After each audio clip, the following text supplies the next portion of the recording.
오늘은 나병을 넘어 영광의 하나님께라는 제목으로 함께 말씀을 나누겠습니다.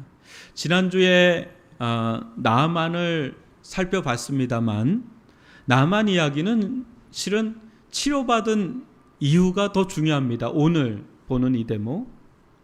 동화나 영화, 드라마를 보면 남녀 간의 애절한 사랑 이야기가 막 우여곡절도 있고 천신만고 끝에 되게 보면 결혼하고 끝나요.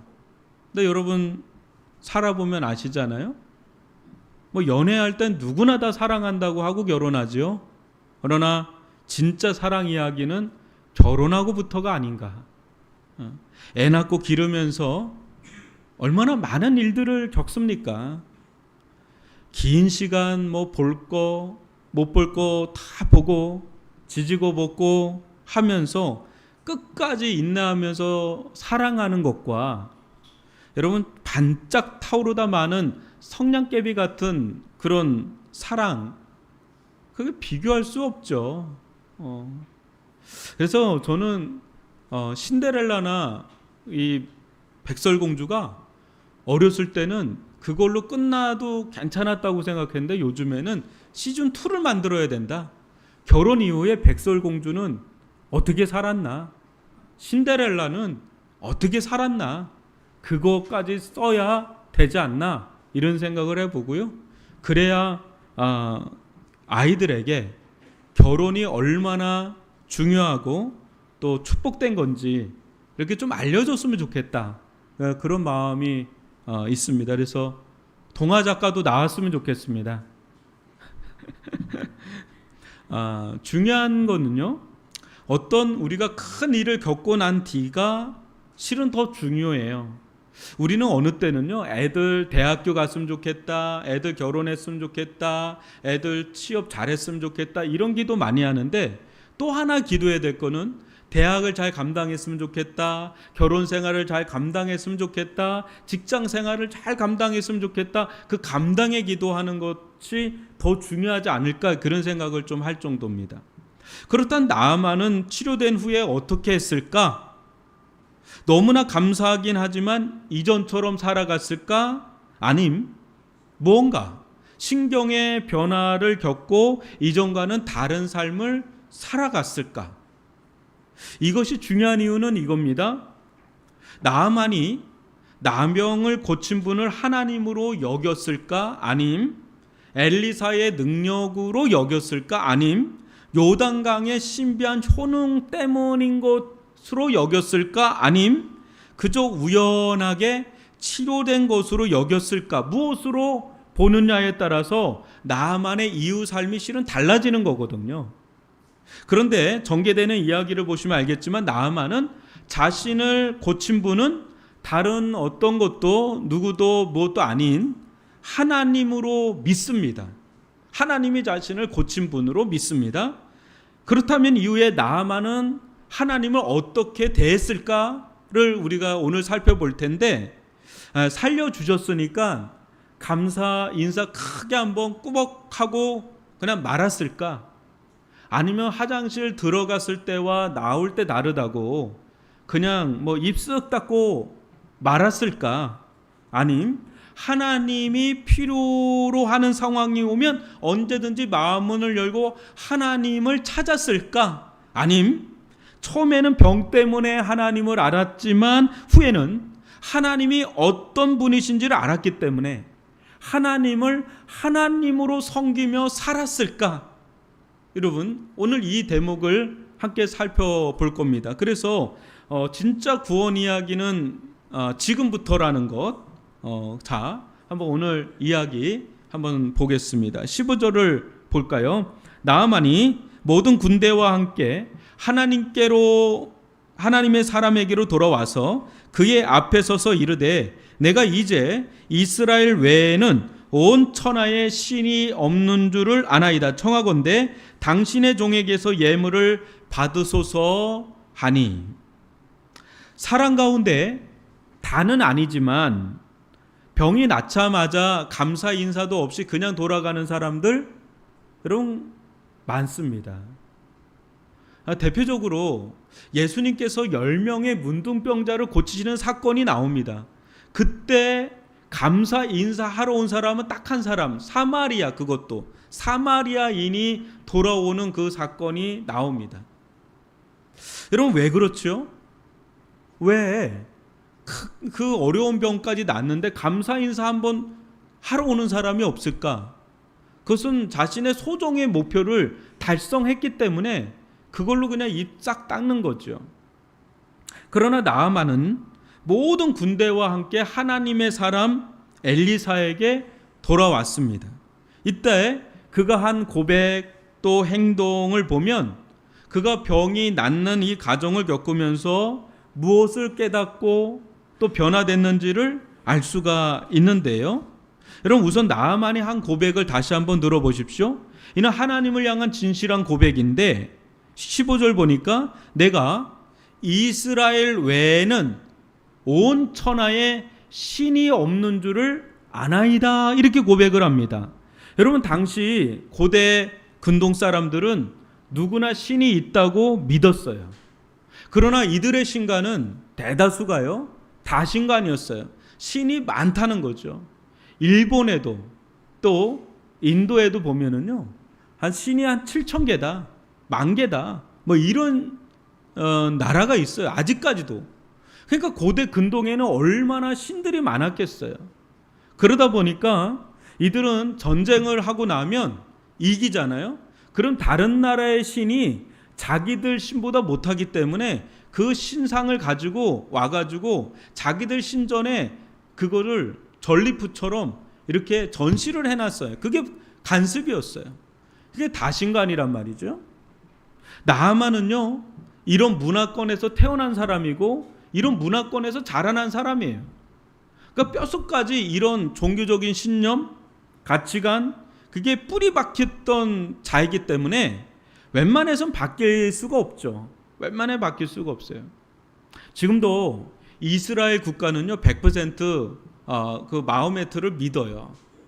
그래서 이슬람, 이 무슬림들을 선교하는 선교사님들의 고충이 뭐냐면 평생을 선교해도 한 명의 핵심자를 얻기가 어렵다라는 게 고충이에요. 그렇다면 뭐하러 선교하러 가는가 싶죠. 왜냐하면 돈 낭비, 뭐 시간 낭비, 인생 낭비인 것 같기도 할 정도로 그렇게 낭비되는 거거든요. 그럼에도 불구하고 이 선교사님들이 평생 그 중동 땅에 들어가서 그 무슬림 국가에 들어가서 선교하는 이유는 우리가 이렇게라도 안 하면 더 소망이 없는 땅이 돼버리니까 그 땅이 마치 밑 빠진 독에 물 붓는 것 같아도 가서 평생에 가서 거기서 기도하고 전도하는 이 일을 하는 겁니다. 그래서 그나마 한 사람이라도 돌아왔으면 하는 그런 심정, 그것이 여러분 중동 땅이고요, 이슬람 땅이고요. 제 생각엔 이 나아만 장군 당시의 상황도 지금보다 더하면 더하지 덜하지 않았을 거라고 생각을 합니다. 그런 가운데 잠시 휴전이긴 하지만 적대국이잖아요. 이 아람의 최고위급 장군이 누가 뭐라 한 것도 아닌데 스스로 이리 고백을 한 것을 보면 놀랍지 않습니까? 내가 이제 이스라엘 외에는 온 천하에 신이 없는 줄을 아나이다. 여러분, 솔직히 말해서 이건 국가 반역죄입니다. 직책이 높을수록 내뱉는 말 한마디 한마디는 공식적인 발언이 되어버리는데요. 당시 왕들은 자기들이 섬기는 신의 절대적인 지지 속에 나라를 통치하고 운영을 해왔습니다. 그런 일들에 있어서 누구보다 앞장서서 해야 될 사람이 바로 최고위직 장수인 나아만이어야 되는데, 이 나아만이라는 사람이 지금 뭐라고 고백을 하는 겁니까? 이스라엘의 신인 하나님을 그냥 인정하는 게 아닙니다. 세상의 모든 신들을 싹 부정하면서까지 오직 하나님께만 충성하겠다, 이렇게 고백을 하는 거니까 이게 무슨 일입니까? 지금 여러분 반역하는 거예요. 이건 일종의 뭐 하자는 거, 한판 붙자는 겁니까? 이스라엘로 가더니 종교적으로 정치적으로 전향한 것입니까? 나아만은 병을 고치러 온 거죠. 개종하러 온 게 아닙니다. 그럼에도 그가 이렇게 고백한 이유가 무엇일까요? 여러분, 그가 어떤 자입니까? 당대 최고의 연합군 사령관이죠. 뼛속까지 군인인 자입니다. 학자들처럼 탁상공론하며 이게 좋네 뭐 저게 좋네 그런 사람 아니고요. 또 정치가처럼 소리나 고래고래 지르는 그런 사람도 아니고요. 이 사람은 야간 막사에 들어가서 생가사를 다루는 그런 전쟁의 한복판에서 뒹굴던 그런 군인이란 말이죠. 이 사람에게 중요한 건 다른 무엇보다 실전이에요. 실제. 왜냐, 생가사가 오고 가는 데서 무슨 탁상공론 이런 게 뭐가 필요하겠어요. 그리고 조금만 더 하면 왕의 자리도 넘볼 수 있는 상황이었습니다. 그런 그가 병 하나 고쳐줬다고 지금까지 쌓아온 모든 이력과 꿈을 다 포기하겠는가? 정말 그럴 정도라면 자신이 지금까지 쌓아온 모든 커리어, 명예, 명성, 인기, 부와 권세를 내려놓아도 좋을 만큼의 어떤 가치가 있어야 되는데 정말 그럴 정도로 하나님이 가치가 있는 분인가? 한마디로 다이아몬드를 손에 쥐고 나야 금덩어리를 내려놓지. 여러분, 지금 이 나아만의 고백은요, 하나님을 붙잡겠다는 거예요. 자기의 모든 걸 내려놓고라도 하나님을 붙잡겠다라는 건데, 그럴 정도로 이 고백은 엄청난 고백입니다. 다시 한번 우리는 나아만이 처했던 상황을 보아야 합니다. 나병에 걸려 너무나 큰 고통을 겪으면서 생명의 위협을 당할 때 누구 하나 호의를 베풀지 않은 사람은 없지만요, 실제 고칠 수 있는 자는 아무도 없었죠. 세상 누구보다 대단하다는 이들도 나병 앞에 속수무책인 것을 직접 봤습니다. 그 대상엔 자신이 그토록 어릴 때부터 숭배했던 신도 포함되는 겁니다. 그가 안 해본 게 어디 있겠습니까? 그러나 정말 중요한 때 세상 그 어떤 신들도 도움이 되지 않는다는 사실을 그는 뼈저리게 겪으면서 깨달은 거죠. 각성이 된 겁니다. 야, 진짜 하나님밖에 없구나. 이거를 이 사람은요, 실제 자기 삶 속에서 이거를 깨달은 거예요. 이게 공부해서 깨달은 게 아니라 자기가 직접 체험해서 깨달은 거죠. 여러분, 어떤 사람이 하나님께 나올 때는요, 그냥 나오는 것 같아도 그렇게 나오는 게 아니에요.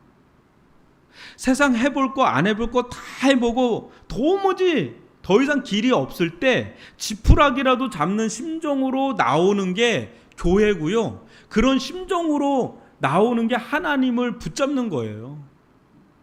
여러분, 점잖게 하나님께 나오는 사람이 있지요. 있긴 있는데 대개는 그렇지 않습니다. 저도 중학교 2학년 때부터 몸이 안 좋아서 뭐 별의별 걸 다 했어요. 그래도 뭐 소용이 없어요. 그러다가 대학교 때 저를 전도한 분이 있어요. 하나님이란 분이 계시다. 하나님께로 나와라. 엄청 버팅겼습니다. 엄청. 전도 여러분 어려운 거 아시죠? 제가 전도 진짜 어렵게 받은 사람인데 그러다가 너무 힘든 거예요. 그래서 그냥 두 손 두 발 다 들고 교회로 나오기까지도 1년 걸렸고 교회 나와서 예수 믿는 데까지도 1년 걸리더라고요. 근데 어느 날 하나님께서 은혜를 주시는데요, 그때 다 뒤집어지는 거예요. 그냥 나오는 거 아니에요. 여러분, 다 사연이 있고요, 다 고충이 있고, 그러다가 마지막이다라는 심정으로 나오는 거. 나만이 그런 일련의 과정을 겪습니다. 그런 속에서 지금 누가 뭐라 해도 뭐 사람들은 뭐 그러면 된다느니 뭐 안 된다느니 이거는 어떠하다느니 뭐 저거는 어떠하다느니 뭐 해도 죽음 앞에 서본 자로서 그런 말들은 별 의미가 없다는 걸 그는 안 겁니다. 지금의 나하만의 고백은요, 이것저것 따져 계산하듯 해서 한 고백이 아니라 지금 자기가 직접 겪고 느낀 날것의 그 느낌, 그 있는 그대로 표현한 것, 그 이상도 이하도 아닙니다. 하나님을 경험한 자들 또한 이 같은 고백을 하지 않을 수가 없습니다. 그가 세상 무슨 일을 하든 그건 그리 중요한 일이 아닙니다. 하나님을 만난 자들은 자신이 얼마나 보잘것없고 부질없는 자인지 누가 가르쳐주지 않아도 압니다. 여러분, 이걸 조금 쉬운 예로 좀 설명을 한다면 요즘 월드컵이 한참인데 제가 축구의 신이라고 하는 그 메시하고 잠시 연습 경기를 한번 해본다고 생각을 해보세요. 제가요. 근데 제가 이제 메시하고 막 하는데 메시가 굉장히 아량을 베풀어서 한 20분간 당신하고 한번 축구를 한번 해보겠다라고 하면 제가 한 1, 20분을 뛰보면은 메시에 대해서 무슨 고백을 하겠습니까? 뭐라고 말을 하겠습니까? 아마도 이 나만 장군이 했던 말을 하지 않을까. 내가 이제 메시 외에는 온 천하에 축구신은 없는 줄 아나이다. 뭐 이런 말을 하지 않을까 싶어요. 비교가 되지 않는 거대한 존재 앞에 서면 뭐라 하지 않아도 그냥 그 앞에 그냥 압도가 되는 겁니다. 네. 그러니까 하나님 앞에 서 봐야 되는 거죠. 하나님을 직접 경험해 봐야 이거는 아는 겁니다. 나아만도요, 처음에는 나병만 치유되길 원했겠지요. 그러나 이제 나병을 넘어서 그는 영광의 하나님, 전능하신 하나님, 그 하나님 앞에 선 겁니다. 하나님을 만나보고 나니까 그분 앞에 다른 신들은 그냥 없는 거예요. 그냥 하나님 앞에 서 보니까. 여러분은 베드로가 밤새도록 그물을 던졌으나 한 마리도 잡지 못하고 깊은 절망에 빠져 있을 때를 기억하십니까? 그때 예수님께서 베테랑 오브 베드로에게 깊은 데로 가서 그물을 내려 고기를 잡으라 이렇게 할 때 말도 안 되는 말이죠. 그렇지만 할 거 안 해볼 거 다 해본 베드로서는 다른 선택지가 없었습니다. 그렇게 예수님의 말씀에 순종했을 때 가라앉을 만큼 엄청난 고기를 잡습니다. 그런데 이때 베드로의 반응이 어땠는지 아십니까? 주변 사람들은 크게 놀라서 막 기쁨의 환호성을 치면서 막 만선이다 만선이다 막 이렇게 외칠 때 베드로는요 갑자기 예수님 앞에 엎드려서 울부짖기를 시작합니다. 그것이 누가복음 5장 8절인데요. 주여 나를 떠나소서 나는 죄인으로소이다. 주여 나를 떠나소서 나는 죄인으로소이다. 이렇게 울부짖기 시작합니다. 예, 뚱땅지 같은 반응 아닙니까? 베드로는 이때요 물고기를 넘어서 예수님의 실체에 눈을 뜬 겁니다. 그분 앞에 선 겁니다. 그때 자신이 예수님 앞에 얼마나 추하고 더러운 죄인인지 누가 뭐라 한 것도 없어요. 그 자리에서. 그렇다고 그가 무슨 엄청난 죄를 진 것도 아닌데 감당할 수 없는 죄책감의 죄의식에 그냥 압도당합니다. 왜 그렇죠? 너무나 거룩하시고 전능하셔서 도저히 그분 앞에 설 수 없는 분이 계시는데 그분이 자기 앞에 서 계시니까 감당이 안 되는 겁니다. 그분을 보면 볼수록 자신의 더러움과 추함이 막 드러나니까 그 예수님의 경이롭고 탁월하신 그분의 존재가 드러나니까 도저히 자기로서는 감당할 수 없으니까 그냥 그 앞에 절규하고 그 앞에 무너지고 그 앞에 울부짖기 시작하면서 제발 자기를 떠나달라고.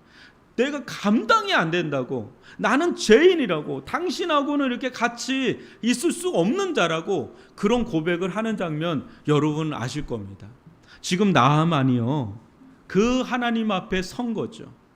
자기가 처음에는 나병을 치유하러 왔지만 그 나병을 치유하신 하나님을 만나고 나니까 그분 앞에 서니까 이 세상의 신은 하나님밖에 없다라는 고백을 당당하게 뭐 국가 반역죄가 됐던 사람이 뭐가 됐던 자기의 커리어가 여기서 끝날지 모른다는 것이 있을지라도 그 고백을 하지 않을 수가 없는 거예요. 상천하지에 천하의 하나님 외에 다른 신은 없습니다라는 이 뼛속까지 아람 사람이 이 사람이 그 고백을 하는 겁니다. 나만의 이야기가 왜 지금부터인지 이유를 아시겠지요. 여러분 병이 나은 것은 중요하고 매우 필요하지만 진정한 구원이라 할 수 없습니다. 그건 병이 치유된 거고 생명이 잠시 연장된 겁니다. 궁극적인 문제는 여전히 해결되지 않았습니다. 무엇입니까? 병들이 계속 생기는 이유가 무엇입니까? 이 땅 가운데 병이 무서운 이유는 또 뭡니까? 우리가 암을 무서워하고 우리가 병을 무서워하는 이유는 또 뭡니까? 사람이 나만처럼 모든 것을 이루어도 도저히 다다를 수 없는 것은 과연 또 무엇입니까? 그것이 진짜 문제일 텐데, 이런 문제는 우리 같은 평민보다는 모든 것을 이룬 사람들에게서 더 잘 찾을 수가 있지요. 지난주에 저는 이 시대 최고의 권력자 중 두 사람인 푸틴과 시진핑의 대화를 말씀드렸습니다. 이들의 최대 관심사는요, 다른 게 아닙니다. 모든 게 다 갖춰져 있습니다. 종신직으로. 이제 이 사람들의 관심사는 건강입니다. 그리고 불로장생과 같은 영생입니다. 영원히 오랫동안 사는 것. 그게 이들의 최대 관심사입니다. 그러나 성경은 이들의 고민을 이렇게 이야기합니다. 세상의 가장 근원적인 문제, 당신들의 문제는 건강의 문제가 아닙니다. 불로장생의 문제가 아닙니다. 당신들의 문제는 하나님을 떠난 죄입니다. 그리고 그로 말미암은 수많은 질병과 아픔과 상처, 그것의 마지막인 죽음이 당신들의 문제입니다. 이렇게 이야기합니다. 이 길에 있어서 아무도 예외가 없습니다. 그리고 더 하나 알아야 될 사실은 죽음 이후에 하나님의 심판이 있습니다라고 하는 이것이 진짜 문제고 이것이 당신들이 당면한 문제입니다. 이게 성경의 고백이에요. 성경의 이야기입니다. 만약 이 세상에 여러분 조금도 죄가 없다고 생각해 보십시오. 또 우리가 죽음이 없다고 생각해 보십시오. 그러면 이 세상은 그야말로 파라다이스, 천국이 아닐까요? 여러분 죄가 없어요. 미움도 없고 중호도 없고 살인도 없고 거짓말도 없고 낭망도 낙심도 없고 그리고 영원히 살아요. 죽음이 없어요. 그러면 그곳이 여기가 여러분 천국이 아니고 무엇이겠습니까? 그러나 이 세상은 여러분 그렇지 않습니다. 모든 문제는 다 죄로부터 흘러나오고 또 죽음으로부터 흘러나옵니다. 근데 이 문제가 조금 더 해결될 기미가 보이지 않습니다. 인류는 역사상 끊임없이 이 문제를 해결하려고 노력을 해왔지만 이 문제를 해결하면 저 문제가 터지고요. 저 문제를 해결하면 또 다른 문제가 터지니 이 문제에 끊임없는 이 문제로 우리는 시달립니다. 우리나라만 봐도요. 잘 살아보세요. 새마을 운동을 할 때만 해도요. 보릿고개만 넘기는 나라가 되면 행복할 줄 알았습니다. 잘 사는 나라가 될 줄 알았습니다. 그래서 잘 살아보세요 노래 엄청나게 들으면서 살아왔죠. 근데 여러분 지금 우리나라 단군 역사 이래로 우리나라의 지금이 가장 잘 사는 나라의 역사 이래로 5,000년 이 역사 가운데 지금이 우리나라는 최고 전성기랍니다. 뭐 그래도 어려움은 있지만 그래도요 너무너무 잘 사는 나라가 됐어요. 거의 10위권에 들어가는 나라가 될 정도로. 근데 여러분 이세 사람들이 정말 행복하게 산다고 잘 산다고 생각을 하십니까? 여러분 어떻게 생각하세요? 정말 행복해 보이세요? 정말 잘 사는 것 같습니까? 아니잖아요. 또 다른 문제가 생기고 또 다른 고통이 있고 또 다른 아픔이 있고 또 상처가 있고 신음이 있고 문제가 없는 적은 없어요. 끊임없이 뭐가 있어요. 요즘에 참교육이라고 하는 넷플릭스의 드라마가 많이 회자가 돼서 좀 이렇게 제가 좀 봤습니다. 제가 교사가 꿈이었던 터라 전 초등학교 교사가 되고 싶었어요. 너무 좋을 것 같아서 계속 그렇게 생각을 하다가 이제 대학교 들어갈 때 돈을 많이 벌어서 전 세계를 일주를 하고 죽어야 되겠다. 갑자기 그 생각이 들어서 좀 바꿨는데 하여튼 저는 교사가 되고 싶었어요. 근데 너무 안타까워요. 그 드라마를 좀 보면 좀 뭐 과장된 것도 있겠지만 다 있는 얘기고요. 한간에는 그 얘기 하더라고요. 현실의 교사들은 더 힘들다고. 여러분 과거에는요 선생님들이 과도한 힘을 가지고요 엄청나게 때렸어요. 저도 이게 기억나는 게 학교만 가면 맞았던 기억이 나요. 중학교 때 맞고 고등학교 때 맞고 내가 잘못한 것도 아닌데 그렇게 단체로 때려요. 막 2단 옆차기도 하고요. 와, 난 지금 생각하면 감방에 갈 선생님들이 참 많았을 거라고 생각이 들 정도로 상상할 수가 없어요. 예전에 제가 한 일화가 있는데 참 개구쟁이들이 있잖아요. 저는 시험 봐서 들어가는 고등학교에 갔어요. 그러니까 굉장히 애들이 좋은 애들인데 그런 애들 중에서도 문제아가 있어요. 날 엎드려서 자니까 수학 선생님이 좀 무서웠는데 막 하다 걔가 계속 자니까 그걸 딱 내려놓더니 그 뒤로 가는 겁니다. 우리도 다 뒤를 돌아봤죠. 했더니 앞을 봐! 딱 그러는 거예요. 그래서 딱 앞을 봤죠. 했더니 뒤에서 욱욱욱욱 뭐 이러더니 한마디가 나더라고요. 수도가 가서 씻고 와 이러더라고요. 뭘 씻고 오라는 거지? 뭐 코피 터지고 이런 거죠. 그랬던 거예요. 근데 그런 것도 그 선생님들의 어떤 힘을 과도하게 지금은 빼버렸어요. 아프니? 집에 가서 쉬어야 되겠다.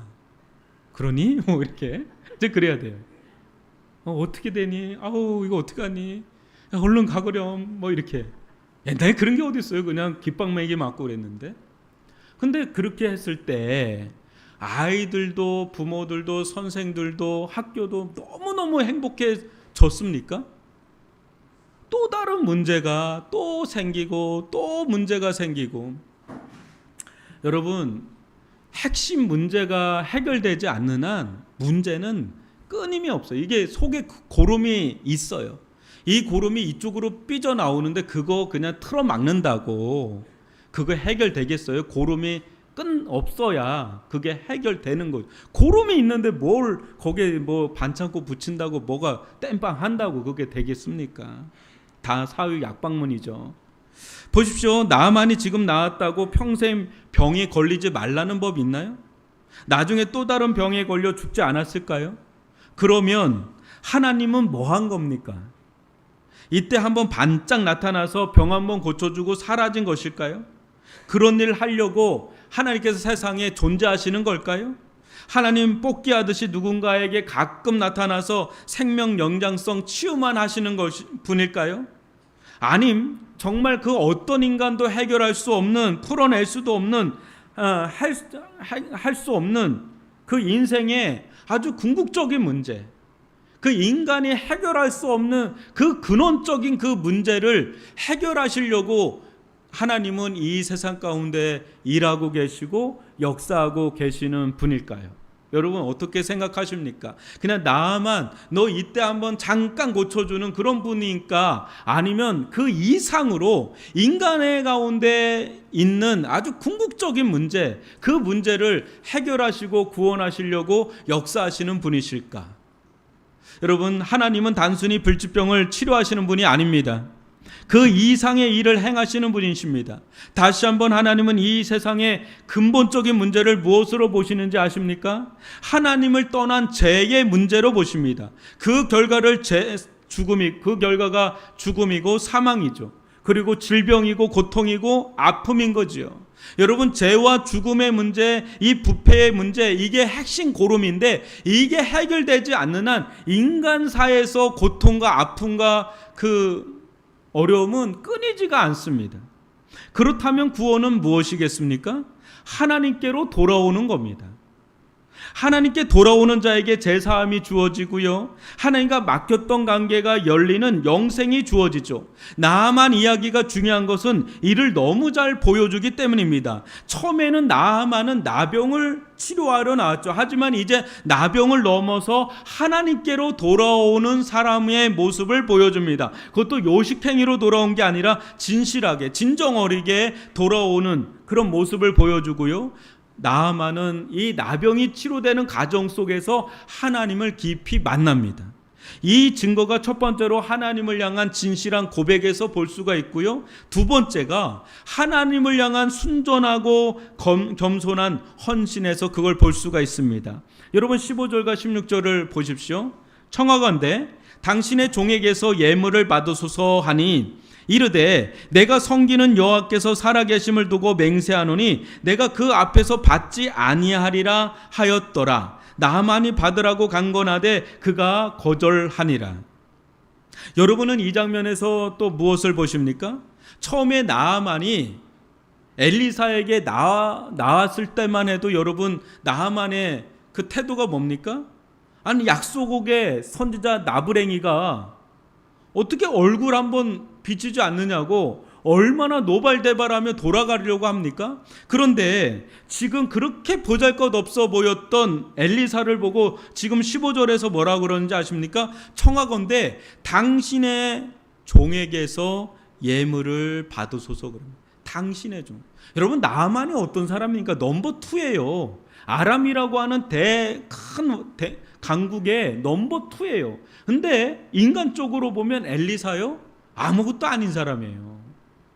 근데 그런 사람을 보고 당신의 종이라고 합니다. 극존칭을 해요. 엘리사를 보고. 그리고 자신을 한없이 낮추고요.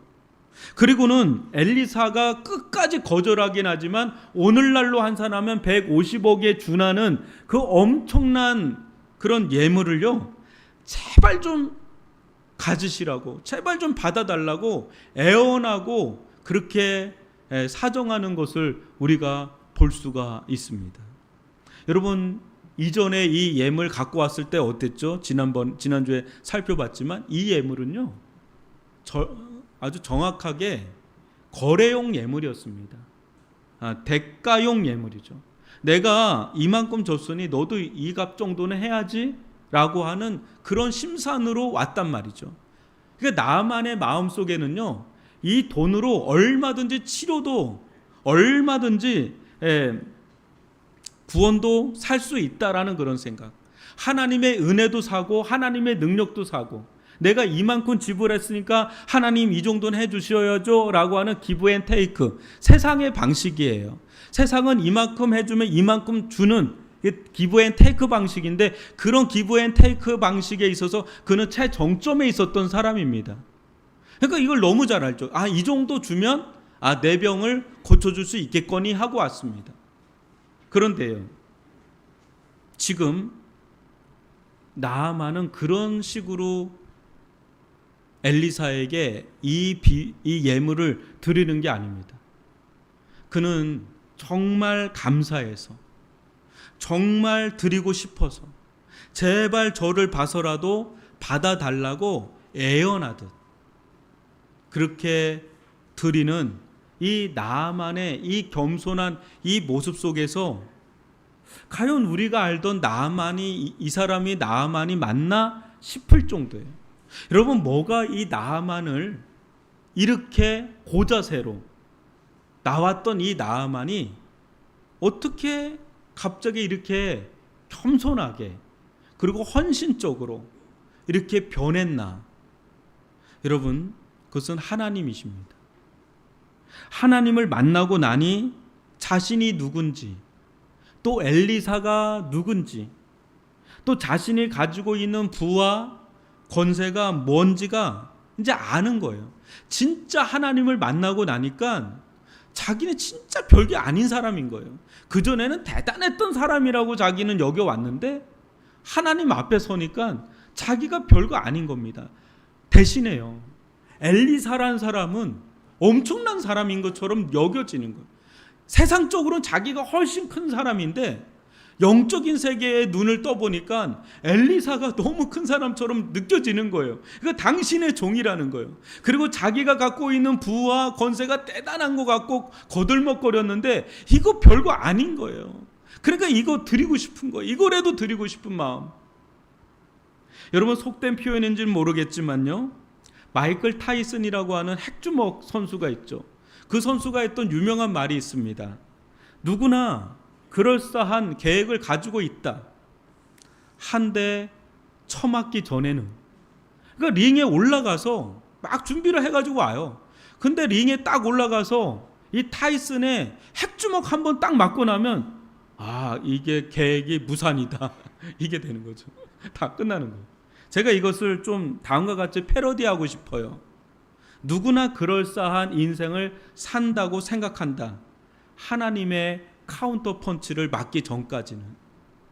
여러분 하나님의 강력한 영광의 카운터 펀치, 하나님의 강력한 능력의 카운터 펀치, 하나님의 강력한 구원의 카운터 펀치를 맞으면요 사람이 그렇게 온순해져요.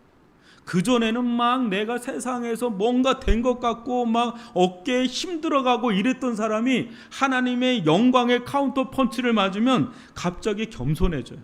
그렇게 겸손해져요. 사람이 하나님의 은혜에 빠지잖아요. 그러면 세상 잘 나가던 사람도요, 교회에 오면은 그렇게 사람이 종처럼 섬겨요. 여러분 그런 분들 보시죠. 세상에 나가면 뭐 사장이고요, 국가원장이고요, 뭐 교수고요, 뭐 잘 나간다고 하는 뭐 국회의원이고요, 시장이고요. 그런 사람들도요, 하나님의 은혜를 받잖아요. 하나님의 카운터 펀치 맞잖아요. 그러면 교회 와서는 그냥 조용하게 이름도 없이 빛도 없이 그냥 주차장에서 그냥 뭐 이쪽으로 가세요 하고 그런 거 섬기는 일을 진짜 합니다. 그렇게 은혜를 받으면 그래요.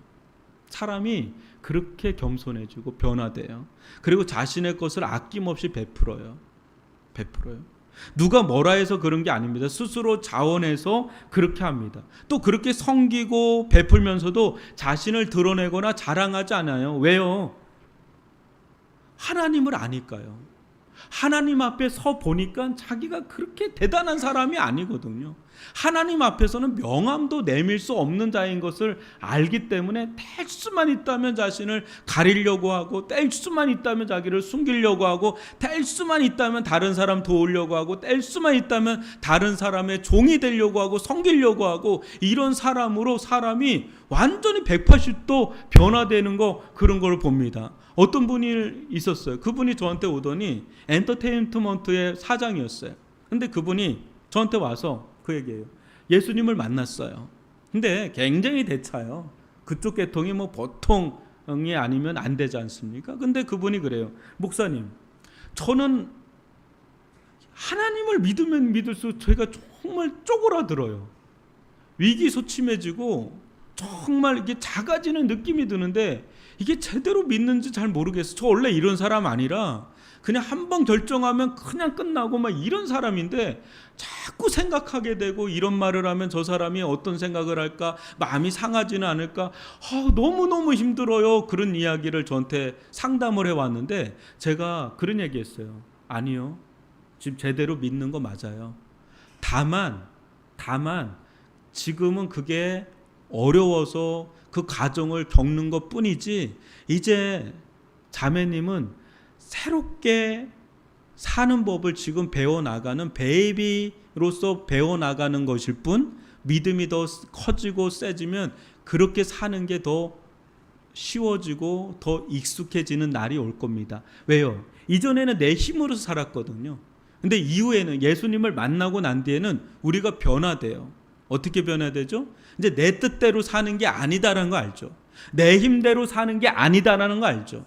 오직 하나님의 은혜로 산다는 걸 이제는 알게 됐고, 하나님 없이는 내가 살 수 없다는 걸 알게 됐고요. 이제 하나님이 기준이 되다 보니까 이제 사람들에게 내가 이때는 팍팍 말을 했는데 그 말에 사람들이 상처를 받던 말던 상관을 안 했는데, 이제는 하나님을 사랑하고 이웃을 사랑하는 게 얼마나 귀하다는 걸 알았기 때문에 이제 그렇게 사람이 점점 변해가는 그런 과정을 겪는 겁니다. 이렇게 이야기를 했어요. 여러분, 그리고요, 하나님을 만나고 나면 특징이 있어요. 예전에는요, 세상에서 잘 나가는 게 이거였거든요. 근데 하나님을 만나고 나면요, 하나님이 최고 좋아요. 왜 아멘이 안 되죠? 하나님이 최고 좋은데요, 하나님이 좋잖아요. 그러면 하나님께 속한 게 다 좋아요. 가령 예를 들면 제가 박옥달 권사님을 사랑한다고 해보세요. 남자로서, 내 남편으로. 그러면 예를 드는 겁니다. 오해하지 않는 걸로. 근데 그러면 근데 박옥달 권사님을 사랑하는 남자면요, 박옥달 권사님에게 속한 게 다 좋아 보여요. 그가 그 좋아하는 것들, 아는 사람들 다 좋잖아요. 그런 것처럼 여러분들이 하나님을 알고 하나님을 사랑하잖아요. 하나님께 속한 것들은 다 좋아요. 그러니까 뭐가 좋으냐면 교회가 좋아요. 그리고 교회를 다니는 믿는 사람들이 그렇게 좋고요. 또 교회에서 주어지는 일들이 그렇게 좋아요. 세상에서는요, 그렇게 잘 나가던 사람들도요, 교회에서 뭐 하나 맡기면 이런 게 제가 할 수 있는 일인가요? 하는데 그 사람 세상에서 엄청난 일을 하는 사람이거든요. 근데 교회에서 그런 일을 맡기면 주보를 남겨주는 것만 해도 이것들을 저까짓게 이런 걸 할 수 있나요? 하면서 그렇게 그거를 귀하게 여기고 이런 사람들로 바뀌어요. 참 신기하죠. 이해할 수 없을 정도로 바뀌어요. 나만이 여러분 보통 사람입니까? 그런데요, 당신의 종이라고 하면서 이렇게 엘리사를 극종칭을 하는데 그거는요, 하나님을 만난 거기 때문에 그래요. 그러니까 하나님에 속한 엘리사, 그 엘리사가 무엇보다 귀한 사람인 거죠. 그러니까 엘리사를 섬기고 싶은 마음이 막 일어나는 거예요. 여러분, 이게 하나님을 만난 사람의 두 번째 특징이에요. 그래서 팀 켈러가 이런 이야기를 합니다. 돈만 아니라 시간, 에너지, 나머지 모든 것에서도 지극히 너그러워진다면 이는 그 사람이 제대로 회심했다는 증거다. 너그러워져요. 풀어져요. 시간도 아낌없이 하나님을 향해 쓰고요. 물질도 아낌없이 하나님을 향해 쓰고요. 지금 이게 나아만에게서 나타나는 두 번째 특징이에요. 세 번째는 뭐냐면 지속적이고 순전한 예배입니다. 여러분, 나아만이 본국으로 돌아갈 때 어떤 일을 행했는지를 한번 보십시오. 17절로 18절인데 나아만이 이르되 그러면 청하건대 노새 2마리의 실을 흙을 당신의 종에게 주소서. 이제부터는 종이 번제물과 다른 희생제사를 여호와 외에 다른 신에게는 드리지 아니하고 다만 여호와께 드리겠나이다. 오직 한 가지 일이 있사오니 여호와께서 당신의 종을 용서하시기를 원하나이다. 곧 내 주인께서 림몬의 신당에 들어가 거기서 경배하며 그가 내 손을 의지하심에 내가 림몬의 신당에서 몸을 굽히오니 내가 림몬의 신당에서 몸을 굽힐 때에 여호와께서 이 일에 대하여 당신의 종을 용서하시기를 원하나이다 하니. 여러분, 이 장면이 무슨 장면이냐면 자기가 이제 아람으로 들어가서 림몬의 신당에 들어가면 왕이 자기를 의지해서 그 림몬의 신당의 우상에게 이렇게 절을 할 때 자기가 그 부추겨서 그 일을 수행하는 사람인데 넘버 2니까 그 일을 할 때 이게 나도 모르게 우상에게 절하는 것처럼 이렇게 보이게 되는데 이것을 용서해 달라는 거예요. 자기는 그런 마음이 없는데 하는 일이 그거다 보니까 안 할 수가 없고 하자니 또 신앙의 양심에 걸리고, 그러니까 뭐라고 이 사람이 제안을 하냐면 이스라엘의 흙을 가져다가 내가 서 있는 그 자리에 흙을 뿌려서 그것을 하나님의 제단으로 내 속으로 하나님의 제단 삼아서 왕은 림몬의 신당에서 우상에게 절을 하지만 나는 비록 거기에 겉으로는 그렇게 보여질지 모르지만 내 마음은 그런 마음이 아니고 나는 이 흙을 제단 삼아서 그 자리에서 하나님께 경배하겠습니다. 그러니 이것이 겉으로 볼 때는 내가 우상 숭배한 것처럼 보이니까 용서를 해주고 내가 어쩔 수 없는 이 상황을 이해를 해달라고 하는 그런 이야기예요. 정말 놀랍지 않습니까? 여러분, 아람에 가면 아무도 믿는 사람이 없어요. 100% 믿는 사람이 없어요. 근데 그곳에 가서도 자기는 예배를 드리겠다, 제단을 쌓겠다, 하나님 외에는 없다, 그것을 여기서만 엘리사에게 그냥 이빠른 소리처럼 그렇게 하는 게 아니라 진짜로 그런 거예요. 진짜로 자기가 삶의 현장에 가서도 나는 하나님을 경외하겠다, 나는 하나님께 예배하겠다. 여러분, 이거 쉬운 거 아니죠. 여러분, 우리의 고민이 뭐죠? 자칫 잘못하면 세상과 척을 질 수가 있잖아요. 또 자칫 잘못하면 세상과 짝하기가 쉽잖아요. 세상과 척을 지지 않으면서도, 그러면서도 세상과 짝을 하지 않는 그 지혜가 필요한데, 비둘기같이 순결하고 뱀같이 지혜로운 게 필요한데 그 샘플이 저는 나만 같아요.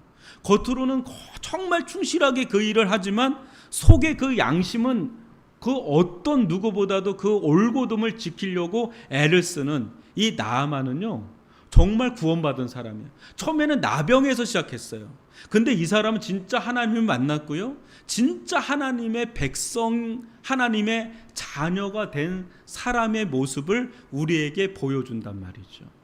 여러분, 저는 감히 그런 생각을 해요.